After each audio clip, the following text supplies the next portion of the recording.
ഈശോ മിശിഹായ്ക്ക് സ്തുതിയായിരിക്കട്ടെ. വിശുദ്ധ മത്തായിയുടെ സുവിശേഷം 12-ാം അധ്യായം 22 മുതൽ 24 വരെയും 31 മുതൽ 32 വരെയും ഉള്ള തിരുവചനങ്ങൾ. അനന്തരം അന്ധനും ഊമനുമായൊരു പിശാച് ബാധിതനെ അവർ യേശുവിൻ്റെ അടുത്ത് കൊണ്ടുവന്നു. യേശു അവനെ സുഖപ്പെടുത്തി. അവൻ സംസാരിക്കുകയും കാണുകയും ചെയ്തു. ജനക്കൂട്ടം മുഴുവൻ അത്ഭുതപ്പെട്ട് പറഞ്ഞു, ഇവനായിരിക്കുമോ ദാവീദിൻ്റെ പുത്രൻ? എന്നാൽ ഇത് കേട്ടപ്പോൾ ഫരിസേയർ പറഞ്ഞു, ഇവൻ പിശാചുക്കളുടെ തലവനായ ബെൽസെബൂലിനെ കൊണ്ട് തന്നെയാണ് പിശാചുക്കളെ ബഹിഷ്കരിക്കുന്നത്. യേശു പറഞ്ഞു, മനുഷ്യൻ്റെ എല്ലാ പാപവും ദൈവദൂഷണവും ക്ഷമിക്കപ്പെടും, എന്നാൽ ആത്മാവിനെതിരായ ദൂഷണം ക്ഷമിക്കപ്പെടുകയില്ല. മനുഷ്യപുത്രനെതിരായി ആരെങ്കിലും ഒരു വാക്ക് പറഞ്ഞാൽ അത് ക്ഷമിക്കപ്പെടും, എന്നാൽ പരിശുദ്ധാത്മാവിനെതിരായി ആരെങ്കിലും സംസാരിച്ചാൽ ഈ യുഗത്തിലോ വരാനിരിക്കുന്ന യുഗത്തിലോ ക്ഷമിക്കപ്പെടുകയില്ല. ഒരു നിമിഷം കണ്ണുകളടച്ച് നമുക്ക് പ്രാർത്ഥനയോടുകൂടി ആയിരിക്കാം. ഓ പരിശുദ്ധാത്മാവേ, നിത്യസഹായകനായ ദൈവമേ, അവിടുത്തെ ദാനങ്ങളാലും ഫലങ്ങളാലും ഞങ്ങളെ നിറയ്ക്കണമേ. അങ്ങേ ഒരു നാളും തള്ളിപ്പറയാൻ ഇടവരുത്തരുതേ. ഓ പരിശുദ്ധാത്മാവേ, സകല കൃപകളുടെയും ഉറവിടം അങ്ങാകുന്നുവല്ലോ. അങ്ങയെ എപ്പോഴും സ്വീകരിക്കുവാനും ഒരിക്കലും അങ്ങയെ തിരസ്കരിക്കാതിരിക്കുവാനുമുള്ള ശക്തി ഞങ്ങൾക്ക് നൽകണമേ. എല്ലാ കൃപകളാലും ഞങ്ങളെ നിറയ്ക്കുകയും ചെയ്യണമേ. അമ്മേ മാതാവേ, ഞങ്ങൾക്ക് വേണ്ടി അമ്മ പ്രാർത്ഥിക്കുകയും ചെയ്യണമേ. നന്മ നിറഞ്ഞ മറിയമേ, സ്വസ്തി, കർത്താവ് അങ്ങയുടെ കൂടെ, സ്ത്രീകളിൽ അങ്ങ് അനുഗ്രഹിക്കപ്പെട്ടവളാകുന്നു. അങ്ങയുടെ ഉദരത്തിൻ ഫലമായി ഈശോ അനുഗ്രഹിക്കപ്പെട്ടവനാകുന്നു. പരിശുദ്ധ മറിയമേ, തമ്പുരാൻ്റെ അമ്മേ, പാപികളായ ഞങ്ങൾക്ക് വേണ്ടി ഇപ്പോഴും ഞങ്ങളുടെ മരണസമയത്തും തമ്പുരാനോട് അപേക്ഷിച്ചു കൊള്ളണമേ. ആമേൻ. നമ്മുടെ ദൈവം കരുണാമയനാണ്. അവിടുന്ന് മഹാമനസ്കനാണ്. ദൈവം എല്ലാ പാപങ്ങളും ക്ഷമിക്കുന്നു. അതൊക്കെ ശരി തന്നെ. എന്നാൽ മത്തായിയുടെ സുവിശേഷം 12-ാം അധ്യായം 32-ാം വചനം പലപ്പോഴും നമ്മിൽ പലരെയും ആശയക്കുഴപ്പത്തിലാക്കാറുണ്ട്. വചനം ഇപ്രകാരമാണ്: മനുഷ്യപുത്രനെതിരായി ആരെങ്കിലും ഒരു വാക്ക് പറഞ്ഞാൽ അത് ക്ഷമിക്കപ്പെടും, എന്നാൽ പരിശുദ്ധാത്മാവിനെതിരായി ആരെങ്കിലും സംസാരിച്ചാൽ ഈ യുഗത്തിലോ വരാനിരിക്കുന്ന യുഗത്തിലോ ക്ഷമിക്കപ്പെടുകയില്ല. ഈശോയിൽ ഏറ്റവും സ്നേഹമുള്ളവരെ, പലപ്പോഴായിട്ട് പലരും വൈദികരായ ഞങ്ങളോട് ചോദിക്കാറുള്ള ഒരു ചോദ്യമാണ്, ഒരു സംശയമാണിത്. ദൈവം ഇപ്പോൾ ക്ഷമിക്കുന്നുണ്ട്, പക്ഷേ പരിശുദ്ധാത്മാവിനെതിരായ പാപം അതെന്താണ്? ഇനി പരിശുദ്ധാത്മാവിനെതിരായി നമ്മൾ പാപം ചെയ്താൽ അതൊരിക്കലും ക്ഷമിക്കപ്പെടുകയില്ലേ? വചനത്തിൽ വളരെ നിർദ്ദയമായ ഭാഷയിൽ തന്നെയാണ് ദൈവം ഈശോ നമ്മളോട് പറയുന്നത്, പരിശുദ്ധാത്മാവിനെതിരായി പാപം ചെയ്താൽ ഒരിക്കലും അത് ക്ഷമിക്കപ്പെടുകയില്ല. മർക്കോസ് സുവിശേഷകൻ കുറിക്കുന്നത് ഇപ്രകാരമാണ്. മർക്കോസ് 3:29, പരിശുദ്ധാത്മാവിനെതിരായി ദൂഷണം പറയുന്നവന് ഒരു കാലത്തും പാപത്തിൽ നിന്ന് മോചനമില്ല. അപ്പോൾ നമ്മൾ ഈ ഒരു വചന വിചിന്തനത്തിൽ ഒന്ന് വിലയിരുത്തുകയാണ്, എന്താണ് പരിശുദ്ധാത്മാവിനെതിരായിട്ടുള്ള പാപം? ഇതൊരിക്കലും ക്ഷമിക്കപ്പെടുകയില്ല എന്ന്. പ്രിയമുള്ളവരെ, ഇതിനുള്ള ഉത്തരം കണ്ടെത്തുവാനായിട്ട് ഏത് പശ്ചാത്തലത്തിൽ നിന്നുകൊണ്ടുമാണ് ഈശോ ഇപ്രകാരം പഠിപ്പിക്കുന്നതെന്ന് നമ്മൾ മനസ്സിലാക്കേണ്ടിയിരിക്കുന്നു. മത്തായിയുടെ സുവിശേഷം 12-ന്റെ 22-ാം തിരുവചനം മുതൽ നമ്മൾ വായിച്ചു കഴിഞ്ഞു. അവിടെ നമ്മൾ കാണുന്നത് യേശുവും ബെൽസെബൂലും എന്ന ഒരു ശീർഷകമാണ്.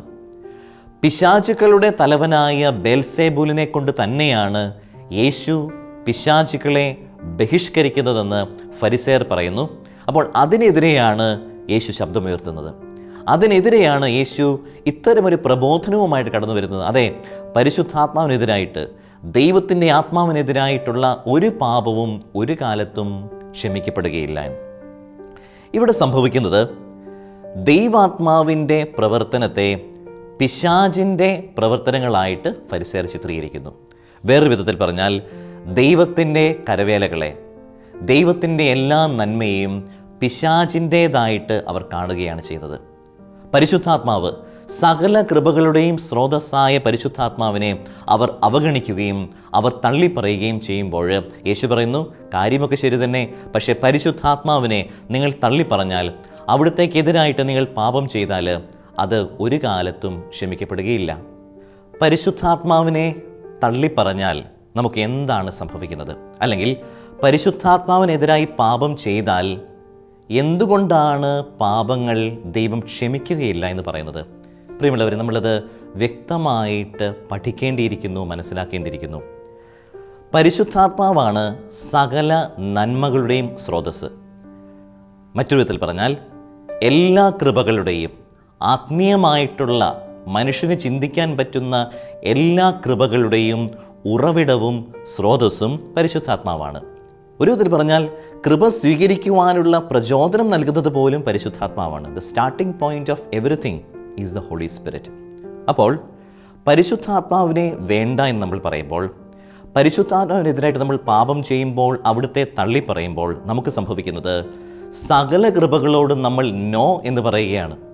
പരിശുദ്ധ അമ്മയുടെ ജീവിതത്തിലേക്ക് നമ്മൾ തിരിഞ്ഞു നോക്കുകയാണെങ്കിൽ അവൾ പരിശുദ്ധാത്മാവിൻ്റെ പ്രിയപ്പെട്ടവളായിരുന്നു. അതുകൊണ്ട് തന്നെ അവൾ കൃപകളാൽ നിറയുകയാണ് ചെയ്യുന്നത്. പക്ഷേ ചിലപ്പോഴെങ്കിലും സാധാരണ മനുഷ്യരായ നമ്മുടെ ജീവിതത്തിൽ പരിശുദ്ധാത്മാവിനെതിരായിട്ട് പാപം ചെയ്യുമ്പോൾ ദൈവത്തിൻ്റെ നന്മ അതൊന്നും പരിശുദ്ധാത്മാവല്ല, പിശാചാണ് ചെയ്യുന്നത് നമ്മൾ ചിത്രീകരിക്കുമ്പോൾ, അത്തരത്തിൽ കാണുമ്പോൾ പരിശുദ്ധാത്മാവിന് നമ്മുടെ ജീവിതത്തിൽ പ്രവർത്തിക്കാൻ സാധിക്കാതെ വരും. ആ രീതിയിൽ ആത്മാവിനെ നമ്മൾ തള്ളിപ്പറയുക വഴി സകല കൃപകളോടും, ഏറെ പ്രത്യേകിച്ച് അനുതാപത്തിൻ്റെ കൃപയോട് നമ്മൾ നോ എന്ന് പറഞ്ഞു കഴിഞ്ഞാൽ എന്താണ് സംഭവിക്കുന്നത്? ഒരിക്കലും പാപമോചനം നമുക്ക് ലഭിക്കുകയില്ല. പാപം ഏറ്റുപറയാതെ ദൈവം നമ്മോട് ക്ഷമിക്കുകയില്ല. ഒരുപക്ഷെ ഈ കാലയളവിൽ സമകാലികമായിട്ട് ചില അബദ്ധ സിദ്ധാന്തങ്ങൾ പ്രചരിക്കുന്നുണ്ട്. പാപം ഏറ്റുപറയാതെ ദൈവം നമ്മളോട് ക്ഷമിക്കും, ദൈവം കരുണാമയനാണ് എന്നൊക്കെ നമ്മൾ പലയിടത്തുനിന്നും കേൾക്കാറുണ്ട്. പക്ഷേ ഏറ്റുപറയാതെ ഒരിക്കലും നമുക്ക് പാപമോചനം ഉണ്ടാവുകയില്ല. പാപം ഏറ്റുപറയുവാനായിട്ട് നമുക്ക് ഏറ്റവും അനിവാര്യമായിട്ടുള്ളത് അനുതാപത്തിൻ്റെ കൃപയാണ്. പക്ഷേ പരിശുദ്ധാത്മാവിനെ തിരസ്കരിക്കുക വഴി, അവിടുത്തെ കൃപകൾക്ക് നമ്മൾ തടസ്സം നിൽക്കുക വഴി നമ്മുടെ ജീവിതത്തിൽ സംഭവിക്കുന്നത് അനുതാപത്തിൻ്റെ കൃപയില്ലാതെ പോകുന്നു, ഏറ്റുപറച്ചിൽ ഇല്ലാതെ പോകുന്നു. അതുകൊണ്ട് തന്നെ ദൈവം നമ്മോട് ക്ഷമിക്കാതിരിക്കുകയും ചെയ്യുന്നു. അപ്പോൾ യഥാർത്ഥത്തിൽ പരിശുദ്ധാത്മാവിനെതിരായ പാപം ദൈവം ക്ഷമിക്കുകയില്ല എന്ന് പറയുമ്പോൾ പ്രശ്നം ദൈവത്തിൻ്റെ അല്ല കേട്ടോ, പ്രശ്നം നമ്മുടേത് തന്നെയാണ്. പരിശുദ്ധാത്മാവിനെ തള്ളിപ്പറയുക വഴി, അനുതാപത്തിൻ്റെ കൃപ ഇല്ലാതെ പോകുക വഴി നമ്മുടെ ഹൃദയം കഠിനമായിട്ട് മാറുന്നു. അപ്പോൾ പരിശുദ്ധാത്മാവിനെതിരായ പാപം എന്താണ് എന്ന് ചോദിച്ചാൽ അതിന് നമുക്ക് നൽകാവുന്ന ഒരു ഉത്തരമാണ് ഹൃദയകാഠിന്യം. അതെ, അനുതാപം അസാധ്യമാവുക വഴി പാപം ആവർത്തിക്കുകയും പാപത്തിനു മേൽ പാപം നമ്മൾ ചെയ്യുകയും ചെയ്യുക വഴി നമുക്ക് ഏറ്റുപറച്ചിൽ അസാധ്യമായിട്ട് വരുന്നു. ഏറ്റുപറയാതിരിക്കുക കൊണ്ട് തന്നെ ദൈവം നമ്മളോട് നമ്മുടെ പാപങ്ങൾ ക്ഷമിക്കാതിരിക്കുകയും ചെയ്യുന്നു. സുഭാഷിതങ്ങളുടെ പുസ്തകം 28-ാം അധ്യായം 13-ാം തിരുവചനത്തിൽ ഏറ്റുപറച്ചിലിനെക്കുറിച്ചും പാപമോചനത്തെക്കുറിച്ചും വ്യക്തമായിട്ട് കൊടുത്തിട്ടുണ്ട്. വചനം പറയുന്ന ഇപ്രകാരമാണ്: തെറ്റുകൾ ഏറ്റുപറഞ്ഞ് പരിത്യജിക്കുന്നവന് കരുണ ലഭിക്കും. വിശേഷ ഏറ്റവും സ്നേഹമുള്ളവരെ, നമ്മുടെയൊക്കെ കുമ്പസാരത്തിലേക്കും പാപബോധം നിറഞ്ഞ ജീവിതത്തിലേക്കുമൊക്കെ ആണ് ഈ തിരുവചനങ്ങളൊക്കെ നമ്മുടെ ശ്രദ്ധ ക്ഷണിക്കുന്നത്. നമ്മൾ ഓരോരുത്തരും കുമ്പസാരിക്കുവാൻ വിമുഖത കാണിക്കുക വഴി, ദൈവത്തിൻ്റെ നന്മകളെ നമ്മുടെ ജീവിതത്തിൽ അംഗീകരിക്കാതിരിക്കുക വഴി ഏറ്റുപറച്ചിലിൽ നിന്ന്, അനുതാപ ജീവിതത്തിൽ നിന്ന് ബഹുദൂരം പിന്നിലേക്ക് പോയി കഴിഞ്ഞിരിക്കുന്നു. അതുകൊണ്ട് തന്നെ നമുക്ക് പാപമോചനം അസാധ്യമായിട്ട് വരികയും ചെയ്യുന്നു. തിരുവചനത്തിലൂടെ കണ്ണോടിക്കുകയാണെങ്കിൽ ബൈബിളിൽ പലയിടങ്ങളിലായി ഹൃദയ കാഠിന്യമുള്ള വ്യക്തികളെ കാണുവാനായിട്ട് സാധിക്കും. എങ്ങനെയാണ് അവരുടെ ഹൃദയം കഠിനമായിട്ട് മാറുന്നത്? എങ്ങനെയാണ് അവരുടെ ഹൃദയം ദൈവത്തിന് നിരക്കാത്ത രീതിയിൽ പ്രവർത്തിക്കുന്നത് എന്ന് നമ്മൾ ചിന്തിക്കേണ്ടിയിരിക്കുന്നു. ഏറ്റവും നല്ലൊരു ഉദാഹരണം മത്തായിയുടെ സുവിശേഷം 25-ാം അധ്യായം 14 മുതലുള്ള തിരുവചനങ്ങൾ കാണുന്ന താലന്തുകളുടെ ഉപമയാണ്. അവിടെ നമ്മൾ കാണുന്നത് ഒരാൾക്ക് 5 താലന്ത് കിട്ടുന്നു, മറ്റൊരുവന് 2 താലന്ത് കിട്ടുന്നു, വേറൊരുവന് വെറും 1 താലന്ത് മാത്രം ലഭിക്കുകയും ചെയ്യുന്നു. ഈ 5ഉം 2ഉം താലന്തുകൾ ലഭിച്ച വ്യക്തികൾ അവർ പരിശുദ്ധാത്മാവിനാൽ ദൈവത്തിൻ്റെ ആത്മാവിനാൽ നിറഞ്ഞ വ്യക്തികളാണ്. അവർക്ക് സ്വന്തം യജമാനൻ്റെ നന്മ കാണുവാൻ സാധിക്കുന്നു. സ്വന്തം യജമാനനിൽ പ്രവർത്തിക്കുന്ന ദൈവാത്മാവിനെക്കുറിച്ച് അവർക്ക് നല്ല അവബോധമുണ്ട് താനും. എന്നാൽ ഈ 1 താലന്ത് കിട്ടിയവനാകട്ടെ, അവൻ ഹൃദയ കാഠിന്യമുള്ളവനാണ്. അവൻ പറയുന്നത് മത്തായിയുടെ സുവിശേഷം 25-24 ഇപ്രകാരം രേഖപ്പെടുത്തിയിരിക്കുന്നു. 1 താലന്ത് കിട്ടിയവൻ വന്നു പറഞ്ഞു, യജമാനനെ, നീ വിതയ്ക്കാത്തിടത്തു നിന്ന് കൊയ്യുകയും വിതറാത്തിടത്തു നിന്ന് ശേഖരിക്കുകയും ചെയ്യുന്ന കഠിന ഹൃദയനാണെന്ന് ഞാൻ മനസ്സിലാക്കിയിരിക്കുന്നു. നോക്കുക, ഈ കഥയിൽ യഥാർത്ഥത്തിൽ കഠിന ഹൃദയനായിട്ടുള്ളത് ഈ 1 താലന്ത് കിട്ടിയ ആ ഭൃത്യനാണ്. പക്ഷേ അവൻ തൻ്റെ ഹൃദയ കാഠിന്യം തൻ്റെ യജമാനനിലാണ് കാണുന്നത്. ഈശോയിൽ ഏറ്റവും സ്നേഹമുള്ളവരെ, നമ്മളൊക്കെ അനുതാപിക്കാതെ കുമ്പസാരിക്കാതെ പാപത്തിനു മേൽ പാപം ചെയ്യുമ്പോൾ നമ്മുടെ ഹൃദയം കഠിനമാവുകയും പരിശുദ്ധാത്മാവിനെതിരായിട്ട് നമ്മൾ പാപം ചെയ്യുകയും ചെയ്യുന്നു. അതുവഴി ദൈവത്തിൻ്റെ നന്മയാണ് നമുക്ക് കാണുവാൻ സാധിക്കാതെ പോകുന്നത്. ഇങ്ങനെ നിരവധി തവണ നമ്മൾ പാപങ്ങൾ ചെയ്യാറുണ്ട്. പലപ്പോഴും നമ്മുടെ ജീവിതത്തിൽ ഇതിനെ തഴക്ക ദോഷങ്ങളെന്ന് വിളിക്കാൻ ഇടവരുത്തുകയും ചെയ്യുന്നുണ്ട്.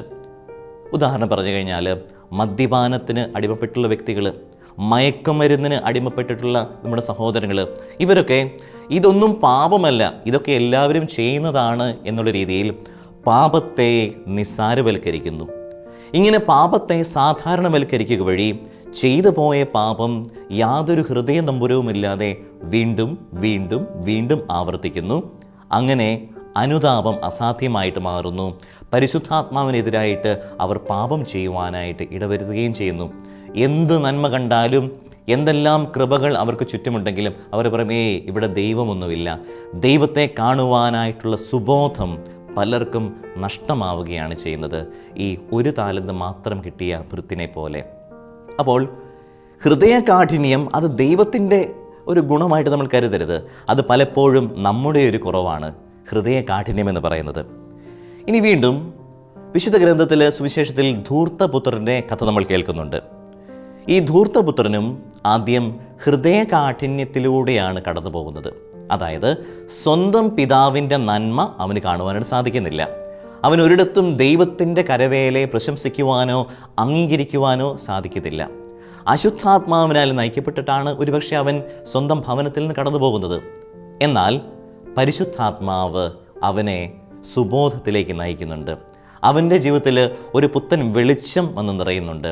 അപ്പോൾ അവന് ഒരു ഏറ്റുപറച്ചിലിന് തയ്യാറെടുക്കുന്നു. പിതാവേ, സ്വർഗത്തിനെതിരായും അങ്ങയ്ക്കെതിരായും ഞാൻ പാപം ചെയ്തു പോയി. പ്രിയ സഹോദരി സഹോദരന്മാരെ, ഇത് ധൂർത്തപുത്രൻ സ്വമേധയാ പറയുന്നതല്ല. പരിശുദ്ധാത്മാവിനാൽ പ്രേരിതനായിട്ടാണ് അവൻ ഇത്തരമൊരു ഏറ്റുപറച്ചിൽ നടത്തുന്നത്.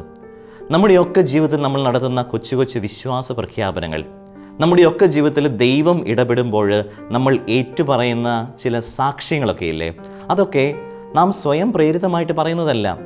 ദൈവത്തിൻ്റെ ആത്മാവാണ് ഇത്തരത്തിലുള്ള വിശ്വാസ സാക്ഷ്യങ്ങളൊക്കെ നൽകുവാനായിട്ട് നമുക്ക് പ്രചോദനവും പ്രേരണയും നൽകുന്നത്.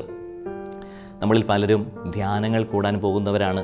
ഇനി ചിലരുടെയെങ്കിലും ജീവിതത്തിൽ ദൈവം അപ്രതീക്ഷിതമായിട്ട് പെട്ടെന്ന് ഇടപെടാറുണ്ട്. ദൈവം കൃപകളാൽ നമ്മളെ നിറയ്ക്കാറുണ്ട്. പക്ഷേ ഏറ്റുപറച്ചിൽ സാധ്യമാകുന്നുണ്ടോ എന്നതിനെക്കുറിച്ച് നമ്മൾ ചിന്തിക്കേണ്ടിയിരിക്കുന്നു. സാക്ഷ്യം നൽകുവാനായിട്ട്, അതെ, എൻ്റെ ജീവിതത്തിൽ പരിശുദ്ധാത്മാവ് ഇടപെട്ടു, എൻ്റെ ജീവിതത്തിൽ ദൈവം ഇടപെട്ടു എന്ന് മറ്റുള്ളവർക്ക് മുൻപിൽ ഏറ്റുപറയുവാനായിട്ട് നമ്മളെക്കൊണ്ട് സാധിക്കുന്നുണ്ടോ? ഇല്ല. പലപ്പോഴും നമ്മളെക്കൊണ്ട് അത് സാധിക്കാതെ പോകുമ്പോൾ അതിനർത്ഥം ദൈവാത്മാവിൻ്റെ പ്രചോദനങ്ങൾക്ക് അല്ലെങ്കിൽ പ്രേരണകൾക്ക് അനുസൃതമായിട്ടല്ല ഞാൻ പെരുമാറുന്നത് എന്നാണ്. പ്രിയ സഹോദരി സഹോദരന്മാരെ, കൃപകളാൽ നിറയുവാനായിട്ട് നമ്മൾ പരിശുദ്ധ അമ്മയെ നോക്കി പരിശീലിക്കേണ്ടിയിരിക്കുന്നു. അവിടെ എളിമ എന്ന കൃപാവരം ആവശ്യമാണ്. ആ കൃപയാൽ നമ്മൾ നിറഞ്ഞുവെങ്കിൽ മാത്രമേ നമ്മുടെ ജീവിതത്തിലുള്ള എല്ലാ മേഖലകളിലും പരിശുദ്ധാത്മാവ് പ്രവർത്തിക്കുന്നുണ്ട് എന്ന ഒരു വ്യക്തമായ ബോധ്യം നമുക്ക് ഉണ്ടാവുകയുള്ളൂ. പഴയ നിയമത്തിലേക്ക് നമ്മൾ കണ്ണോടിക്കുകയാണെങ്കിൽ പുറപ്പാട് പുസ്തകം 32-ാം അധ്യായം 1 മുതൽ 6 വരെയുള്ള തിരുവചനങ്ങളിൽ സ്വർണം കൊണ്ടുള്ള കാളക്കുട്ടിയെ ജനമെല്ലാം കൂടെ നിർമ്മിക്കുകയാണ് ചെയ്യുന്നത്. ഇത് ദൈവാത്മാവിനെതിരായിട്ടുള്ള വ്യക്തമായൊരു പാപമാണിത്. അവർ ആത്മാവിൻ്റെ പ്രവർത്തനങ്ങളെ പൂർണ്ണമായും തിരസ്കരിക്കുന്നു, തള്ളിപ്പറയുന്നു. ഈജിപ്തിലെ അടിമത്തത്തിൽ നിന്നും വാഗ്ദത്ത ഭൂമിയിലേക്ക് ദൈവമാണ് അവരെ നയിക്കുന്നത്. അവരുടെ ജീവിതത്തിൽ മന്നയും അഗ്നിനാളും ഒക്കെ കൊടുത്ത് അവരെ അനുഗ്രഹിച്ച് അവരെ ഒരു സമൂഹമായിട്ട് മുൻപോട്ടേക്ക് നയിക്കുന്നത് ദൈവമായിരുന്നു. പക്ഷേ ആ ഒരു തിരിച്ചറിവ് അവരുടെ ജീവിതത്തിൽ ഇല്ലാതെ പോയി. അതുകൊണ്ട് തന്നെ അവർ മോശയുടെ അഭാവത്തിൽ ദൈവത്തെ തള്ളിപ്പറഞ്ഞ്, മോശയെ തള്ളിപ്പറഞ്ഞ്, ദൈവാത്മാവിൻ്റെ പ്രവർത്തനങ്ങളെ തിരസ്കരിച്ചുകൊണ്ട് സ്വർണം കൊണ്ടുള്ള കാളക്കുട്ടിയെ നിർമ്മിക്കുകയും അതിനെ ആരാധിക്കുവാനായിട്ട് ഇറങ്ങി പുറപ്പെടുകയും ചെയ്യുന്നു. പ്രിയമുള്ളവരെ, ഇപ്പോൾ നമ്മൾ വായിച്ച സുവിശേഷത്തിൽ യേശുവും ബെൽസെബൂലും എന്ന കഥയിൽ ഫരിസേയർ ചെയ്യുന്ന പാപവും പഴയ നിയമത്തിൽ സ്വർണം കൊണ്ടുള്ള കാളക്കുട്ടിയെ നിർമ്മിച്ചുകൊണ്ട് ഇസ്രായേൽ ജനം ചെയ്തു കൂട്ടിയ പാപവുമൊക്കെ എല്ലാം ഒന്നു തന്നെയാണ്. രണ്ടിടത്തും ദൈവാത്മാവിൻ്റെ പ്രവർത്തനത്തെ അവർ തിരസ്കരിക്കുകയും അതിനു പകരം പിശാചിന് സാധ്യത കൊടുക്കുകയും ചെയ്യുന്നു. എല്ലാത്തിനും ക്രെഡിറ്റ് പിശാചിന്, പ്രവർത്തിക്കുന്നതാകട്ടെ ദൈവവും. നമ്മുടെ കൊച്ചു എളിയ ജീവിതത്തിൽ ഇത്തരത്തിലുള്ള സ്ഥിതിവിശേഷങ്ങൾ നമ്മൾ കടന്നു പോകാറുണ്ട്. കൊച്ചുകുട്ടികളായിക്കൊള്ളട്ടെ, യുവജനങ്ങളായിക്കൊള്ളട്ടെ, ചെറുതും വലുതുമായ ദൈവാനുഭവത്തിലൂടെ നമ്മൾ അനുദിനം കടന്നു പോകാറുണ്ട്. ഒരുപക്ഷെ അതൊരു രോഗസൗഖ്യമായിരിക്കാം, അല്ലെങ്കിൽ പരീക്ഷയ്ക്ക് നല്ല രീതിയിൽ പാസ്സാകുന്നതായിരിക്കാം, നല്ലൊരു വിവാഹ ആലോചന വരുന്നതായിരിക്കാം, ഒത്തിരി പ്രാർത്ഥിച്ചിട്ട് നല്ലൊരു സ്ഥലക്കച്ചവടം നടക്കുന്നതായിരിക്കാം, വലിയ ആഗ്രഹത്തിന് ശേഷം ഒരു ഭവനം പണിയുന്നതായിരിക്കാം. അതൊക്കെ എല്ലാ പ്രവർത്തനങ്ങളും ദൈവാത്മാവാണ് തുടങ്ങി വയ്ക്കുന്നത് എന്നൊരു ബോധ്യം നമുക്കുണ്ടാകണം. പലപ്പോഴും നമ്മളെപ്പോഴും പ്രാർത്ഥിക്കും, എൻ്റെ ഈശോയെ എനിക്ക് അത് നൽകണമേ, ഇത് നൽകണമേ. ഈശോ കേൾക്കും, പരിശുദ്ധാത്മാവിനെ അയക്കും. ആത്മാവിൻ്റെ പ്രവർത്തനത്തിലൂടെയാണ് ആത്മീയവും ഭൗതികവുമായിട്ടുള്ള ഐശ്വര്യം അവിടെ നമ്മുടെ മേൽ ചൊരിയുന്നത്. പക്ഷേ കൃപകൾ സ്വീകരിച്ചതിന് ശേഷം നമ്മൾ എന്ത് ചെയ്യും? പരിശുദ്ധാത്മാവിനെ തള്ളിപ്പറയും. അതും പാപമായിട്ടാണ് മാറുന്നത്. ഏറ്റുപറച്ചിലില്ലാത്ത ക്രൈസ്തവ ജീവിതങ്ങൾ ഇന്ന് സർവ്വസാധാരണമായിട്ട് കൊണ്ടിരിക്കുകയാണ്. ദൈവത്തെ മറന്നുകൊണ്ട്, അതായത് കൃപകൾ സ്വീകരിച്ചതിന് ശേഷം ദൈവത്തെ മറക്കുന്ന ഒരു പതിവ് ഇന്ന് നമ്മുടെ കുടുംബങ്ങളിൽ സർവ്വസാധാരണമായിക്കൊണ്ടിരിക്കുന്ന ഈ ഒരു സാഹചര്യത്തിൽ നമുക്ക് പരിശുദ്ധാത്മാവിനെ വിളിച്ച് പ്രാർത്ഥിക്കാം. പരിശുദ്ധ അമ്മയുടെ ശക്തിയേറിയ മാധ്യസ്ഥം യാചിച്ചുകൊണ്ട് പ്രാർത്ഥിക്കാം. അമ്മേ മാതാവേ, അമ്മ എപ്രകാരം പരിശുദ്ധാത്മാവിൻ്റെ പ്രിയങ്കരിയായിരുന്നുവോ അതുപോലെ ഞങ്ങൾ ഓരോരുത്തരും പരിശുദ്ധാത്മാവിനെ സ്വീകരിക്കേണ്ടതിന്, പരിശുദ്ധാത്മാവിനാൽ നിറയേണ്ടതിന്, ഒരു പുത്തൻ പെന്തക്കോസ്ത അനുഭവത്തിലൂടെ ഞങ്ങൾ ഓരോരുത്തരും കടന്നു പോകേണ്ടതിന് അമ്മേ മാതാവേ, ഞങ്ങൾക്ക് വേണ്ടി നിരന്തരം മാധ്യസ്ഥം യാചിക്കണമേ എന്ന് നമുക്ക് പ്രാർത്ഥിക്കാം. പരിശുദ്ധ അമ്മയോട് നമുക്ക് യാചിക്കാം. അമ്മേ മാതാവേ, ഒരു പുത്തൻ പെന്തക്കോസ്ത അനുഭവം ഞങ്ങൾക്ക് നൽകണമേ. നോക്കുക, സ്ലീഹന്മാരുടെ ജീവിതം നോക്കുക. പരിശുദ്ധാത്മാവ് വന്നു നിറഞ്ഞ മാത്രയിൽ അവർ ഇറങ്ങി പുറപ്പെടുകയാണ് വചനം പ്രഘോഷിക്കുവാനായിട്ട്. കൃപകൾ സ്വീകരിച്ച മക്കൾ എപ്പോഴും അങ്ങനെയാണ്. സ്ലീഹന്മാരെ പോലെ പരിശുദ്ധാത്മാവിനെ പ്രഘോഷിക്കുവാനായിട്ട് വിദൂര ദേശങ്ങളിലേക്ക് ഇറങ്ങിത്തിരിക്കേണ്ടവരാണ് നമ്മൾ ഓരോരുത്തരും. ഇനി വിദൂരദേശങ്ങളിൽ അല്ലെങ്കിൽ കൂടിയും സ്വഭവനത്തിലായിരുന്നു കൊണ്ട്, നമ്മുടെ കൊച്ചു സമൂഹത്തിലായിരുന്നു കൊണ്ട്, നമ്മുടെ ഇടവകയിലായിരുന്നു കൊണ്ട് ദൈവം നമ്മുടെ മേൽ ചൊരിഞ്ഞ നിരവധി അനുഗ്രഹങ്ങൾക്ക് നമ്മൾ നന്ദി പറഞ്ഞ് പ്രാർത്ഥിക്കേണ്ടവരാണ്. ഒരു നിമിഷം മൗനമായിട്ട് കണ്ണുകളടച്ച് ഒരിക്കൽ കൂടെ പരിശുദ്ധ അമ്മയെ വിളിച്ച് പ്രാർത്ഥിക്കാം. അമ്മേ മാതാവേ, ഞങ്ങളോടൊപ്പമായിരിക്കണമേ. പരിശുദ്ധാത്മാവിനെ അമ്മയുടെ മാധ്യസ്ഥം വഴിയായിട്ട് ഞങ്ങൾക്ക് നേടിത്തരികയും ചെയ്യണമേ. നിത്യം പിതാവും പുത്രനും പരിശുദ്ധാത്മാവുമായ സർവേശ്വര എന്നേക്കും. ആമേൻ.